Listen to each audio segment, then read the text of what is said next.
My name is Ruby, 33 years old, currently living in Denver, Colorado. That night, while I was setting a late dinner on the table, my phone rang. On the other end was my little sister's voice. Sadi, only 17. Strained, as if she couldn't summon enough breath to finish her sentence. Sis, I don't want to die here. Then came rustling sounds, muffled sobs, and silence. I had never heard a sentence that cut so deep, so cold. And I knew if I didn't act immediately, there would be no one left to hear her call again. Have you ever had a loved one say something like that to you? A cry for help buried in years of silence? If you've ever stayed quiet because you thought you weren't strong enough to protect someone, leave a comment. Hit like if this story stirs something inside you.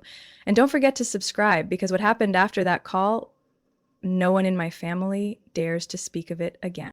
I sped through the rain like sheer momentum could somehow overpower fear and time. The last street lamp in Denver faded in my rearview mirror, replaced by darkness and endless winding hills. Rain poured relentlessly. The wipers dragged across the windshield in anxious rhythm.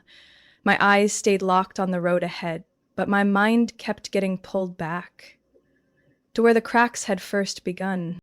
I was born in a small town called Ridgewater, the kind of place where everyone knew everyone else, but no one really knew what went on behind closed doors. My mother, Angela, used to be the kind of woman who made men turn their heads with just a smile, a toss of her hair, or how she made people feel important for a few fleeting minutes. But every short-lived romance ended in a long silence that I had to fill with my own childhood. I don't remember much about my biological father. He vanished when I was still in kindergarten, leaving my mother with one daughter and a handful of dreams that quickly turned into burdens. My mom wasn't outright cruel, but she always cast herself as the victim, and the people around her bore the consequences. As for me, I learned to stay quiet, doing homework at the kitchen table while she sobbed over a man who'd left with next month's rent. Sadie was born when I was 16. No one in our house ever talked about who her father was. Mom just said, "Don't ask, you wouldn't understand." But I saw it in her eyes, something between regret and a stubborn grip on something rotten long ago. Sadie was the only child I ever saw her hold without complaint. But even that didn't last. By the time Sadie was in preschool, Mom was back to disappearing at night, coming home with smeared lipstick, cheap perfume, and eyes that never met her children's. I became the one who changed diapers, made breakfast, helped button up tiny shirts. When she had a fever, I was the one pressing a cold rag to her forehead. When she cried, I sat at the bedside and hummed lullabies. Some nights I stayed up just to listen to her breathing, making sure she wouldn't convulse, again like she did last time. Mom was always busy. With Jerry, then Hank, and later some guy named Dave. Every new man pushed me further into the background. I used to think that one day, when I was older, I'd take Sadie away from that place. But life isn't that simple. I got into college in Denver on a scholarship, and between long classes, part-time shifts at a bakery, and noisy dorms, I slowly became someone who only heard about her through phone calls. I used to call often, then less and less, as Mom answered with that cold tone. She's busy, studying. Later, she doesn't want to talk. Worried for Sadie, I started sending money each month, just a few $100s at a time. I said it was for books, food, warm clothes. Mom always replied, quickly, almost too quickly, "Yeah, I got it." She loved it. But whenever I asked Sadie, she'd just force a small smile and say, "Everything's okay, don't worry." I believed her, or maybe I wanted to believe, that my money was helping her live better than I did. I never dared to ask too much, partly because I was scared of the truth, and partly because I felt guilty for leaving. I lived in a small apartment on the 6th floor in Denver, working in design, a field I loved. Respected by coworkers, but every time I thought of Sadie, my heart twisted as if I'd abandoned someone in a burning house. 3 months ago, I called, and Sadie didn't pick up. I left a message. Days later, Mom replied with a curt, "Her phone broke." But something felt wrong. I tried again and again. No replies, calls rejected. When I asked Mom, she said, "She's a teenager now, give her space." I said nothing, but from that moment, something cracked open inside me. And tonight, that crack exploded when I heard Sadie's desperate whisper, "Sis, help me. I don't want to die here."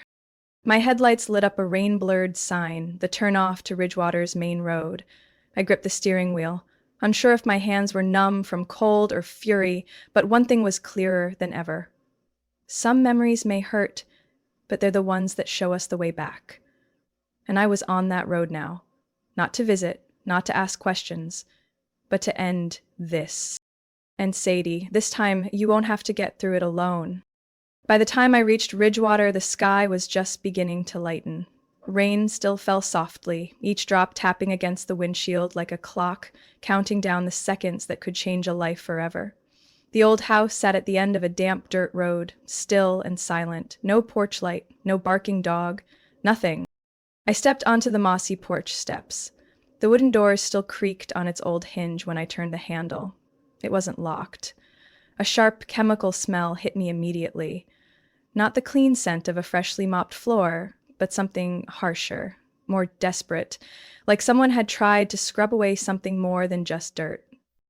Our kitchen had never been neat, but this morning it was eerily still. A chair tipped over, a shattered mug near the fridge, and Sadie.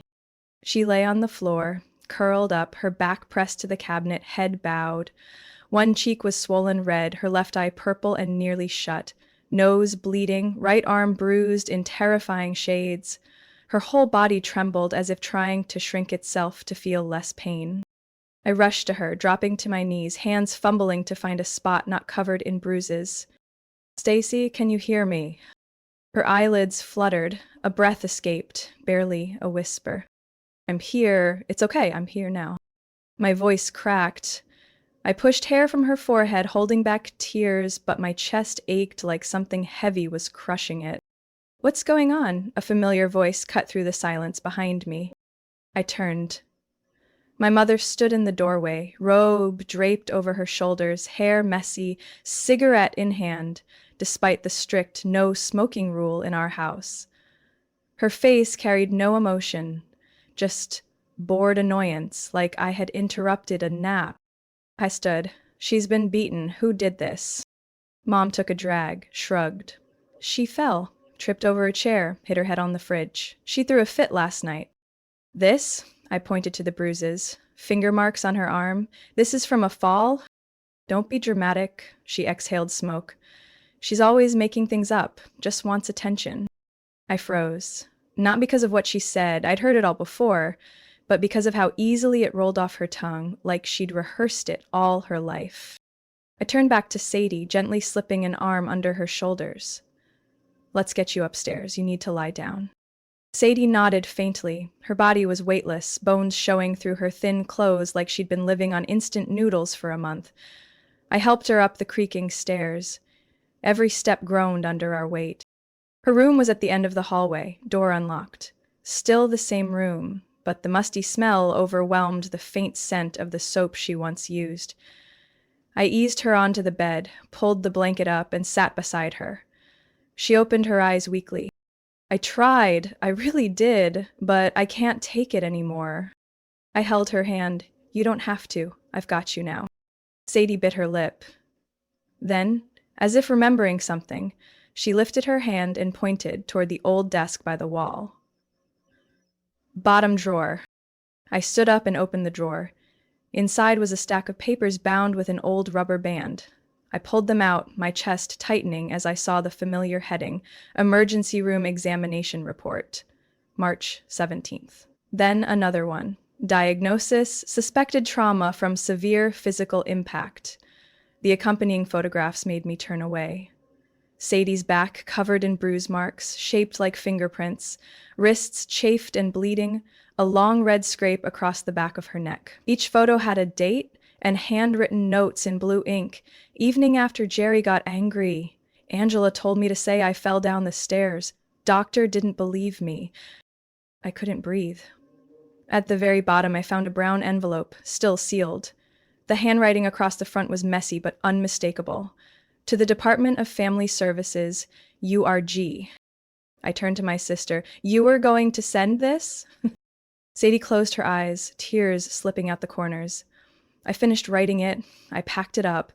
But Mom found out. She tore up the first copy. I rewrote it, hid it, but then I didn't dare send it anymore. I held the envelope tight. My heart was racing, not just from rage, but fear. Not fear of my mother. Fear that I had stayed away for too long. I placed a hand on Sadie's shoulder and spoke slowly, one word at a time. No one's tearing this up anymore. From now on, it's going exactly where it needs to go. Sadie opened her eyes and looked at me. In that gaze was pain, exhaustion, but also a flicker of hope. Tiny, but just enough to keep me from turning back. I sat on the old wooden floor of Sadie's room, the soft glow from the desk lamp casting shadows across my face as I carefully peeled back the tape on the envelope's edge. The brown packet had no stamp, no mailing code. It had never made it to the post office. It had never left this house. The papers inside were folded neatly, but the creases were worn, the edges yellowed, clear signs they had been opened and read many times. I pulled out a stack of documents. On top was a handwritten letter, Sadie's handwriting. I recognized it immediately, slanted, deliberate, but with a tremble in the strokes, as if every word had to battle fear to exist. I began to read. To the Department of Family Services. My name is Sadie Weston. I am 16 years old. I don't know if this is the right place to send this, but if anyone reads it, please listen to my story. I didn't fall. I wasn't clumsy. I was hit.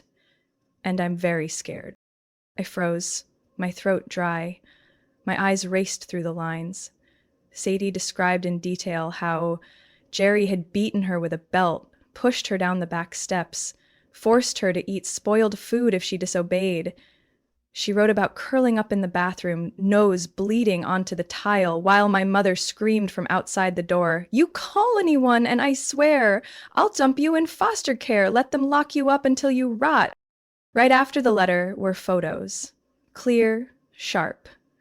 Bruises on her shoulder, handprints on her arms, a cracked lip photographed from an angle that revealed the torn skin.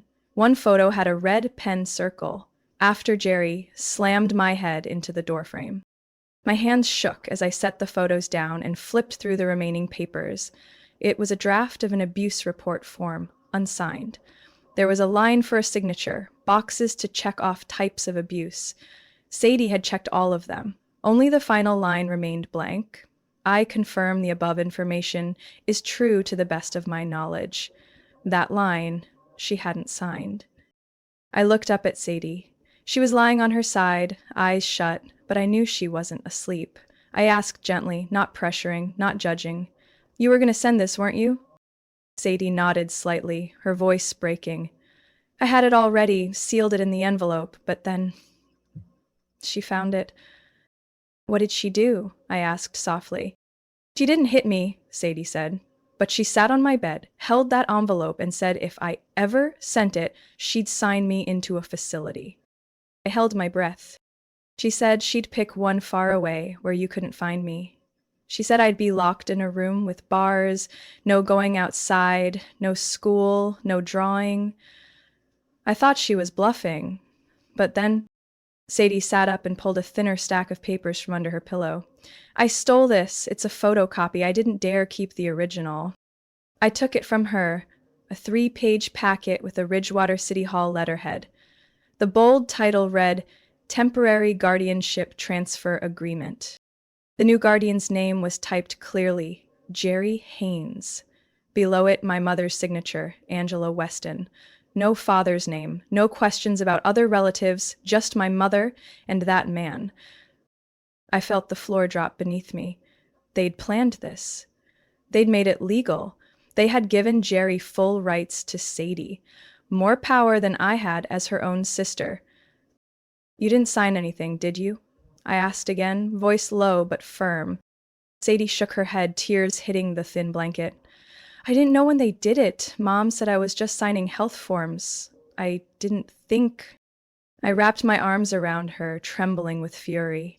For years, I'd clung to the faint belief that no matter how twisted things were, our mother couldn't possibly want to harm her own child. But I was wrong. She hadn't just stood by, she helped Jerry gain power. She made him legitimate.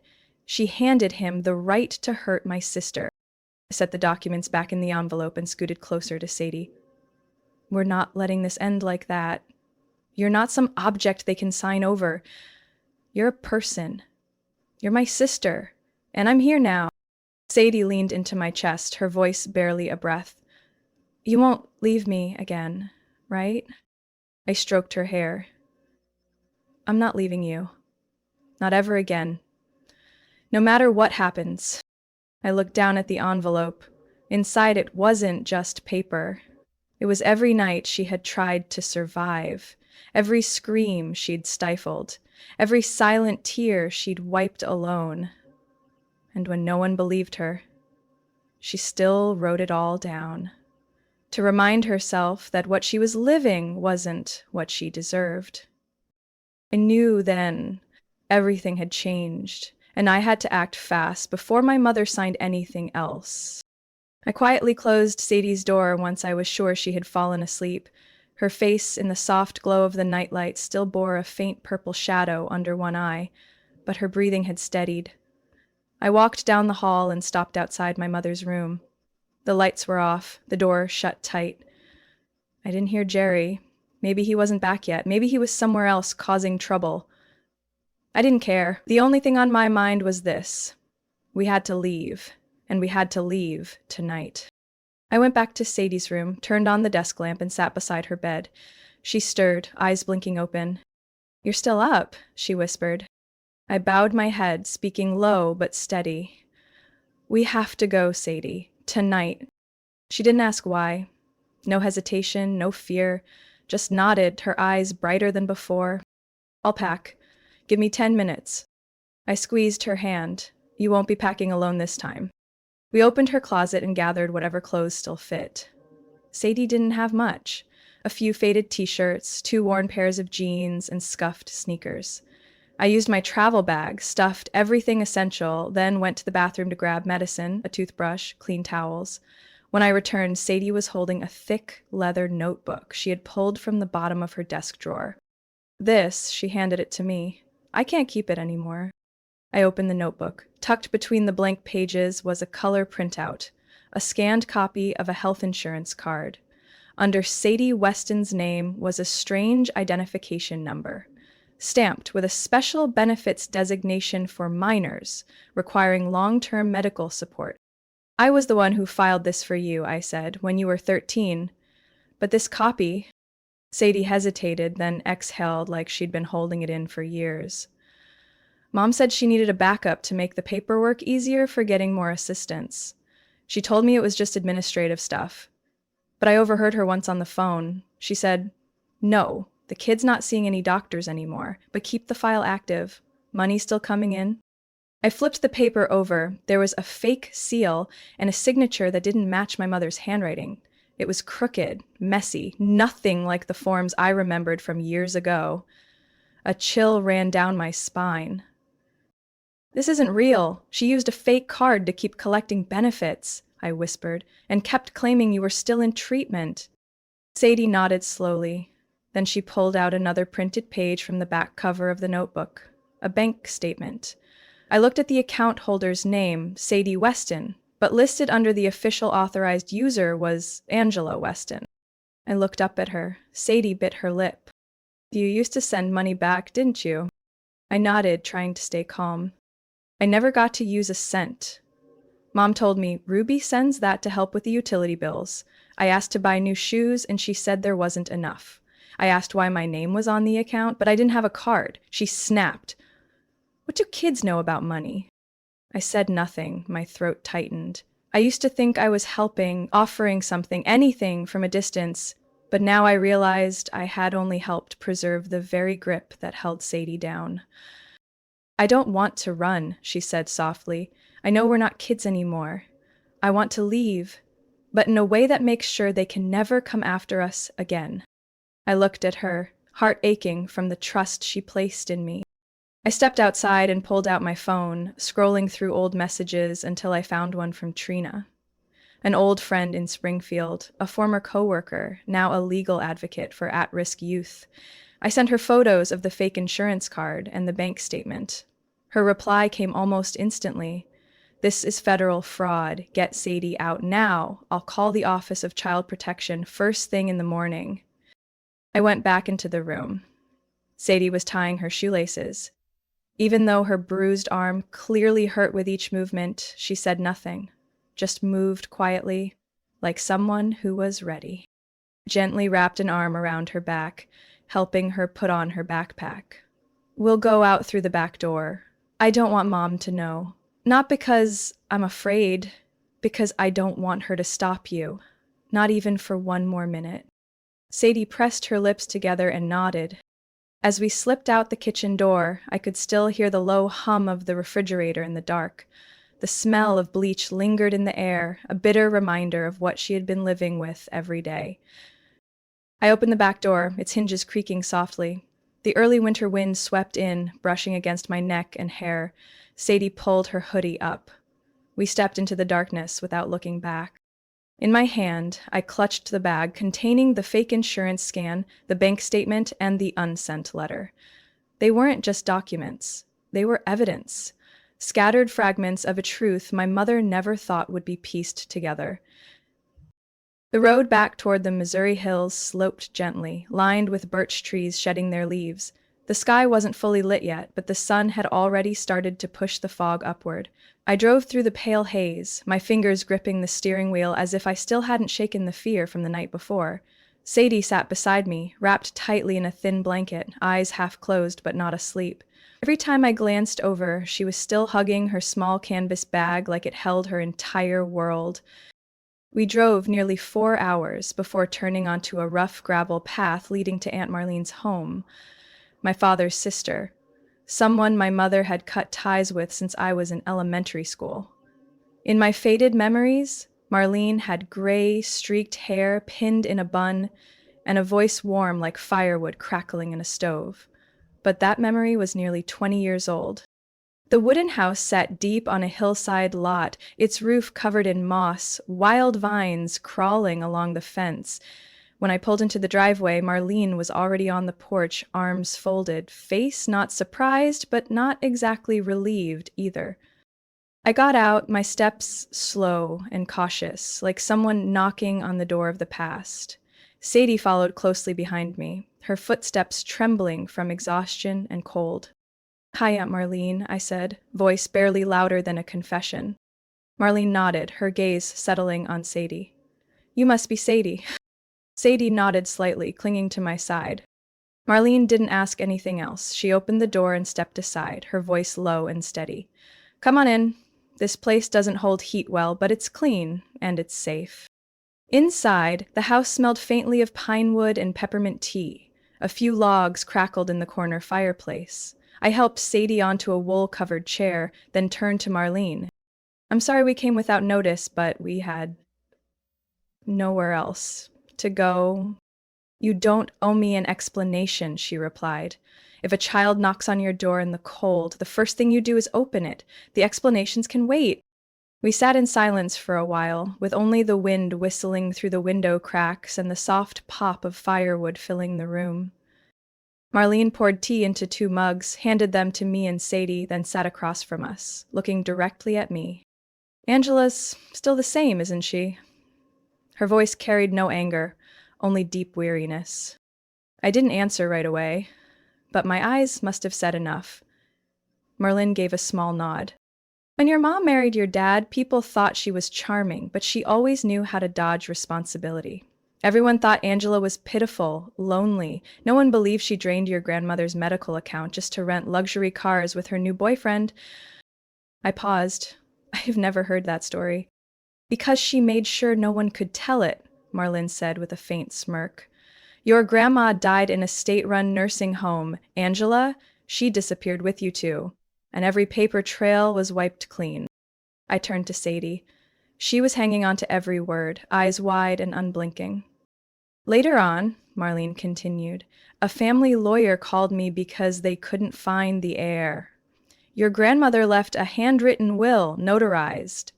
It said clearly, the estate goes to the child who knows how to protect others. She stood up and walked to the bookshelf, pulling out a worn wooden box from behind old novels. Inside, wrapped in silk, was a bundle of yellowed papers. I picked it up. The opening line in familiar cursive cut like a blade across my memory. I, Emily Weston, being of sound mind, leave all I have to the child who knows how to protect others. I read the sentence over and over. No name, no mention of Ruby or Marlene, just one condition. Simple but sharp, the one who protects. Marlene handed me a small photograph. She kept this until the day she passed. I looked down. It was me at 15, holding Sadie in my arms.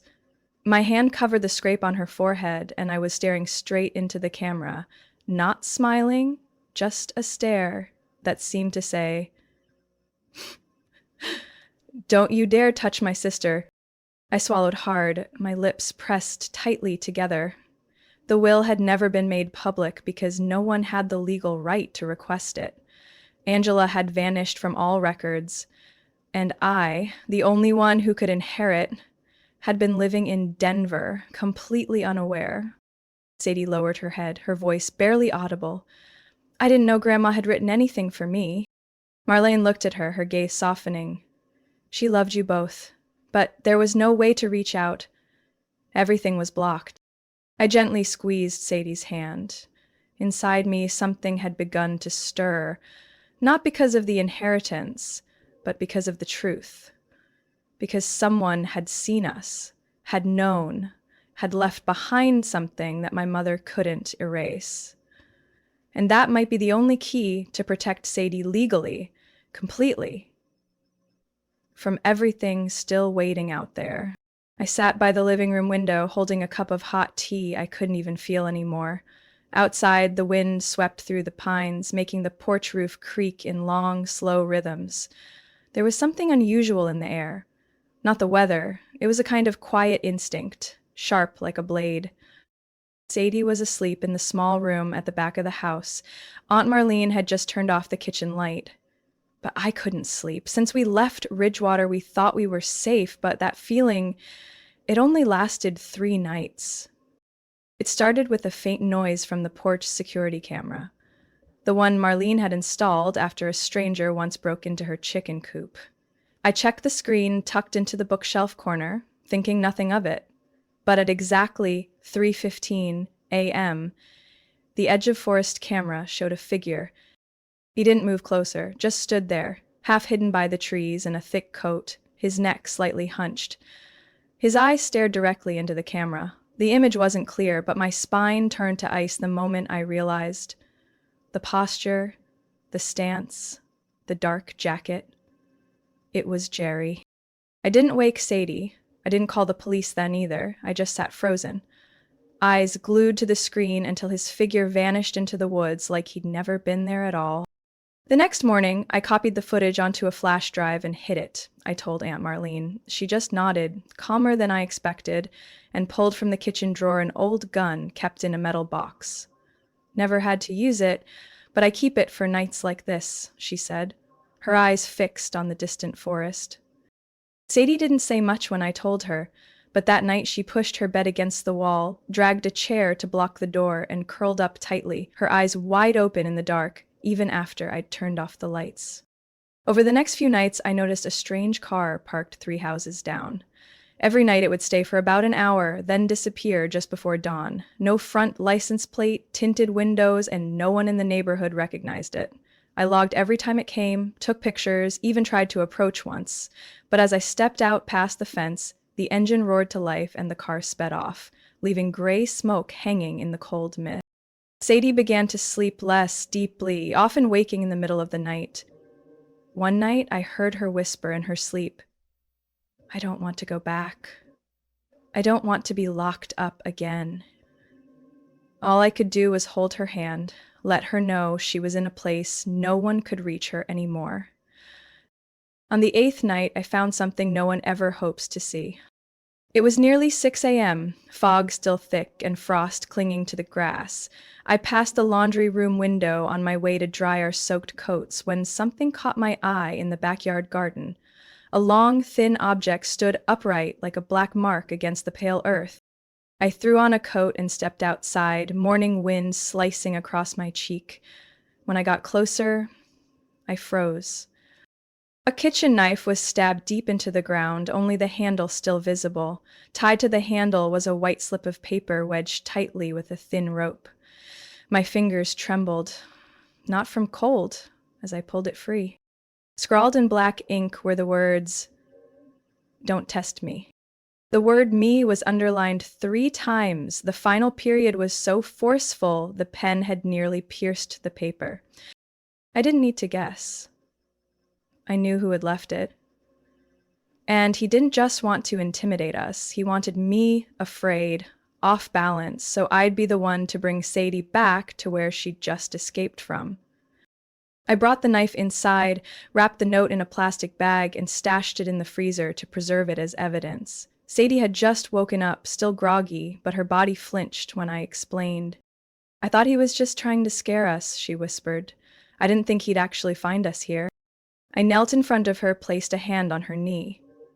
"He doesn't have the right to touch you again, not while I'm here." Sadie looked at me.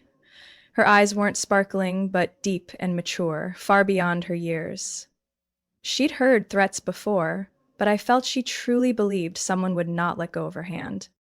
Aunt Marlene walked in just as I was tucking the knife away.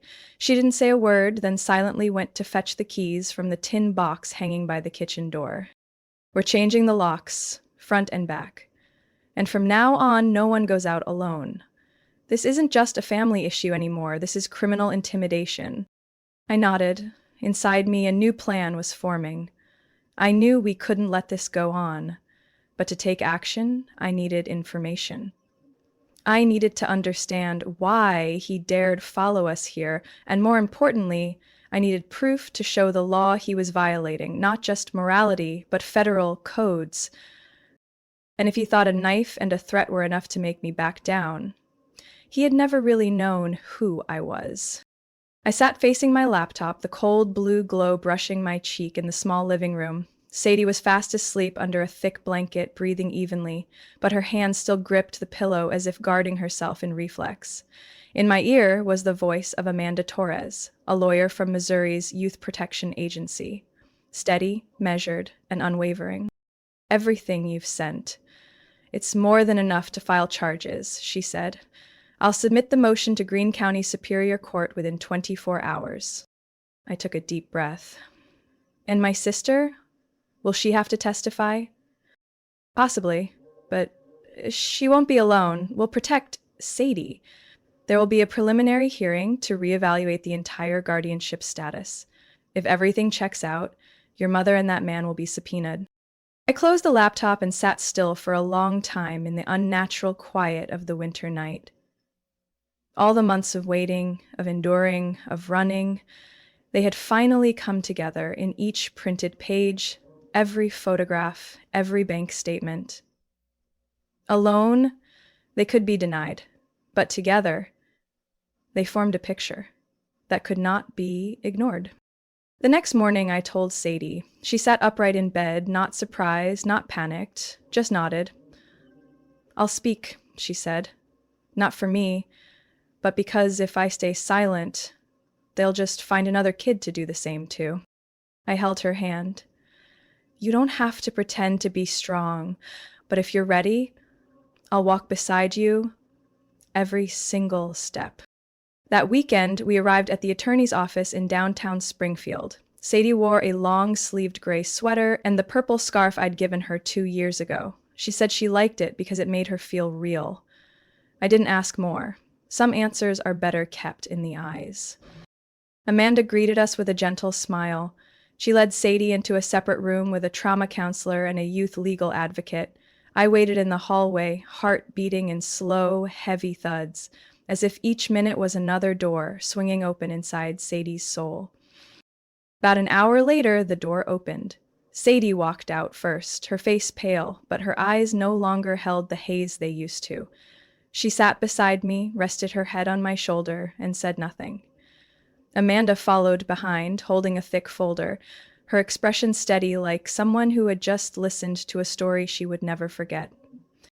She has a detailed memory and can give an official testimony. We'll be requesting an emergency hearing. A week later, the county court announced a preliminary hearing. That day, Sadie entered the courtroom with her hair tied neatly back, no makeup, and a steady, direct gaze. I sat behind her, my hand resting on the back of her chair. Across the room, Angela appeared in a dark dress, lightly linking arms with Jerry. Both of them glanced around with an odd calmness. When my mother's eyes met mine, she paused briefly, but didn't nod or squint. It was as if I were a stranger she might have passed by years ago. The attorney representing us stood and presented the full set of evidence. Letters written by Sadie, photos of her injuries, financial documents, a recording of Jerry threatening us outside Aunt Marlene's house, and the never-before-disclosed will. Alongside that were medical records showing discrepancies in Angela's reports. When Sadie was called to the stand, the entire room fell silent. She rose and walked forward slowly. Her voice trembled slightly at first, but every word that followed was clear. Here were times I was beaten for asking for money to buy notebooks. One day I was forced to take pills. I didn't even know what they were. I slept for 36 hours. When I woke up, they told me I was imagining things. They said I had fallen, that I hurt myself on purpose. The sound of papers shifting from the benches below echoed in the stillness. Sadie paused, then looked directly at Jerry. I remember you used a belt with a metal buckle. I remember because it tore my skin on the third strike. No one in the courtroom dared breathe. Immediately after, an unexpected witness was brought in, a nurse from the medical center that had treated Sadie 2 years earlier. She took the stand, holding a file of backup documents. I examined Sadie Weston during a night shift that September, she said.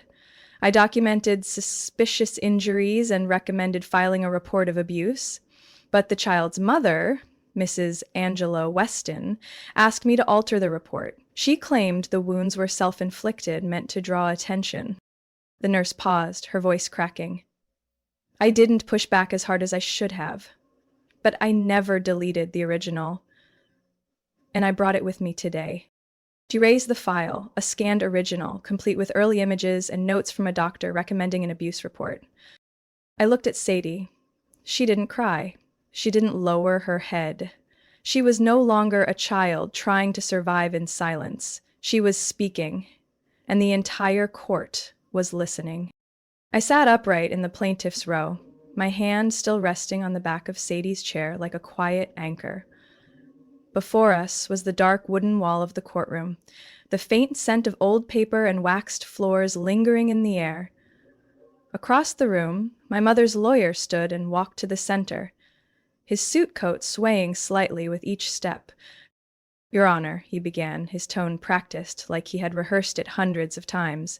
We assert that the defendant, Miss Ruby Weston, unlawfully removed a minor from her place of residence without legal consent from the guardian and used an unverified will for personal gain.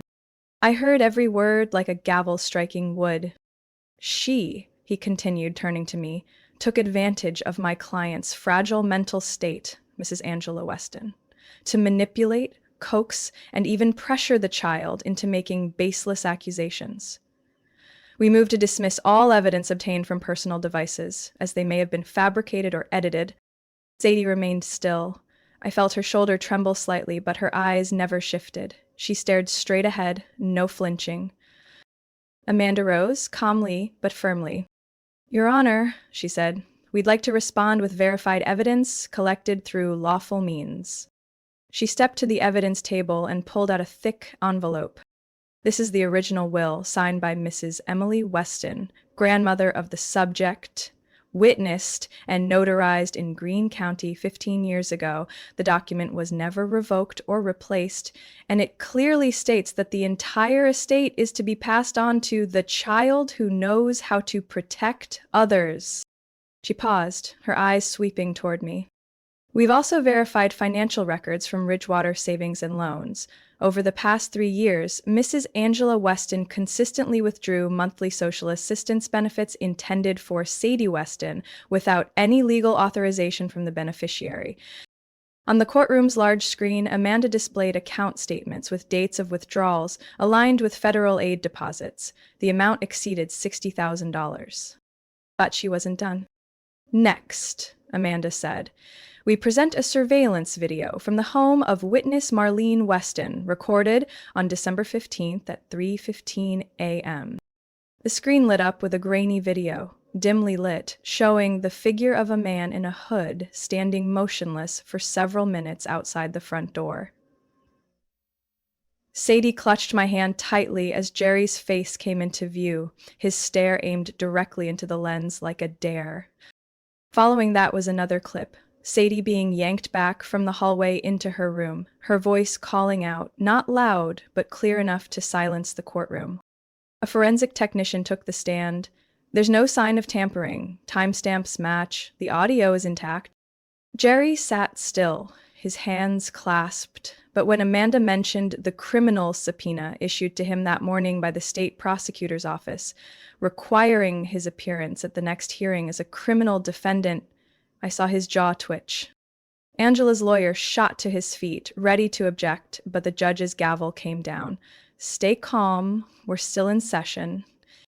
Moments later, Jerry leaned in, whispered something to his attorney, then suddenly stood. I need permission to leave the room for health reasons. The judge looked down. The session is not over. If you exit without a certified medical note, that action may be considered obstruction of proceedings. Jerry didn't answer. He turned, walked quickly toward the exit, and disappeared through the doors without another word. The room fell silent again. Angela turned to watch him go, her face pale. But she forced herself to stay composed. When her lawyer tried to excuse his absence as fatigue due to media pressure, Amanda produced the final piece of documentation. Your Honor, we request consideration of charges for medical record fraud and federal insurance fraud, based on Nurse Clara Mendez's testimony and an audio recording between Mrs. Angela Weston and Mr. Jerry Haynes, in which they discussed maintaining false treatment records to continue receiving Medicare benefits. I saw my mother's expression go slack for a moment, not out of shock, but exhaustion. She didn't lash out the way I imagined she would. She simply sat there, upright, hands resting on her purse, eyes staring into the space in front of her, as if everything was slipping away faster than she could grasp. The judge called for a recess to confer internally. As she stood, the gavel struck the bench 3 times. Mrs. Angela Weston, the court hereby temporarily suspends your guardianship over Sadie Weston and refers the case to the district attorney's office for investigation into charges of document forgery, minor abuse, and embezzlement of federal property. Sadie didn't turn to look at her. She simply bowed her head, her hands clasped tightly in her lap. I placed my hand on her shoulder, saying nothing. Everything had already been said, through the truth. We moved to Denver on a morning laced with sunlight, as thin as thread draping across the porch. Our new place was just a small 2-bedroom apartment on the 3rd floor, looking out over bright red maple trees in the fall. No one knew who we were. No one looked at me with suspicion, and no one called Sadie that girl like they used to. We had a new name, a period marking the end of a nightmare, and a quiet pause at the start of something still unnamed. Sadie chose my last name without hesitation. When she filled out the new school enrollment form, she just looked at me and whispered, "I don't want to carry anything from them anymore." I nodded. No further words needed. The new school allowed Sadie to follow a flexible program tailored to her physical and emotional health, along with a weekend painting class at the local community center. She didn't speak much, but she painted every day. On the kitchen table, stacks of white sketch paper lay beside an old watercolor set I found at a second-hand store down the street. I opened a bank account in her name, locked with fingerprint ID. She looked at me, head tilted. So Mom can't withdraw from it anymore? I gently squeezed her shoulder. No one can touch what belongs to you, Sadie. Not ever again. Each day was a small piece of time gathered gently together. In the mornings, I drove her to school. In the afternoons, we picked up groceries. At night, we ate noodles, watched the local news, and wished each other good night. Nothing extraordinary. But that quiet rhythm was something she had never known. That evening, as I was sorting through old paperwork to prepare for formal guardianship application, a knock echoed at the door. Not loud, not rushed, just 3 steady taps. I opened it. No one was there. Only a small parcel placed carefully on the doormat. The package had no sender's name, just a simple line written across the gray wrapping. For Ruby and Sadie, from a place without words. Tied with brown twine, the paper was dusted like it had traveled far. I opened it. Inside was a small picture frame made of pressed wood, barely the size of a palm. The image was hand-drawn, with soft watercolor washes. I recognized the setting immediately. The front porch of the apartment we now lived in. 2 figures sat side by side, one taller, one shorter. I guess the one on the right was me, long hair, slightly leaning into the chair. The left was Sadie, hair neatly tied, holding a glass of milk. The sky in the background was pale blue, peaceful. But in the far left corner of the painting, where the shadow met the tree line, stood a silent figure. No face. Just a tall, thin silhouette, head bowed slightly, as if watching from a distance. A single, dark stroke in an otherwise sunlit frame. I said nothing, just handed the painting to Sadie. She looked at it for a long time, then softly said, "I didn't draw that." Asked, "Are you sure?" Sadie nodded. "I didn't draw a third person. I only painted the 2 of us. But when it was scanned, when I sent it to the shop to print a test version, this one showed up. It looks like my original sketch, but some things changed." I silently studied it again. Maybe it was a coincidence, maybe a prank, but I couldn't shake the chill down my spine. Not out of fear, but because my instincts told me someone was still watching. Not from nearby, but from the place memory refuses to sleep. I placed the frame on the shelf right beside Sadie's favorite bedtime books. We didn't speak of it further. But that night, I double-checked the locks before going to bed, and I updated the front camera with a motion detection feature. In the journal I'd kept since college, I wrote a short entry. I used to think I was just a sister, but it turns out I'm the only one standing between my sister and those who wear human faces. Not because I'm stronger, not because I'm wiser, but because I can no longer look away when someone trembles right in front of me. Because sometimes love doesn't come from where we grew up. It comes from where we choose not to let another soul drown in what the world calls fate. My story may not resemble anyone else's, but maybe somewhere in your heart you've had a moment where you stood between right and wrong, silence and speaking up, clinging to false peace or protecting someone who truly needed you. If you've ever been that person, the only one who stayed when others turned away, I want to hear your story. What do you think of the choice I made? If it were you, would you have stood up to your family to save someone you love? Do you believe that some things are worth more than blood, like kindness, courage, the choice not to turn your back? Leave a comment below. I read them all because I believe sharing is also a way of healing. And if this story touched something in you, don't forget to follow the channel. There are still so many stories to come, of families that seemed broken, of people who thought no one stood with them, yet somehow found a path when no one believed there would be light. Thank you for staying with me until the very end. We still have so much more to tell each other.